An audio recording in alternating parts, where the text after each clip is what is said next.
خب یک میشه اون مدلی که من میخوابم و این مدل خوابیدن حاملگیه، ولی خیلی راحته و خیلی خوبه.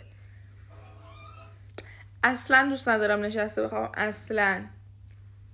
اینو داداشم اینجوریه، داداشم دقیقا تاق باز، دهن باز، دست باز، پا باز میخوابه، ولی فکر کنم خیلی بهش خوش میگذره. میذارم 6. این من یه پام باید اینجوری باشه که بخوابم. نصفت از تخت یا دوشک بیرون باشه، اصلا جن میخورتت. این یه رازه. این چوب خشک خوابیدنم من نمیتونم، خیلی تکون میخورم.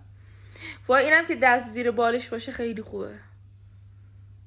این داری خودتو خفه میکنی مگه؟ میذاریم 7. این داره ریلکس میکنه، نمیخوابه. و این خودش این نینی میخوابه، نینی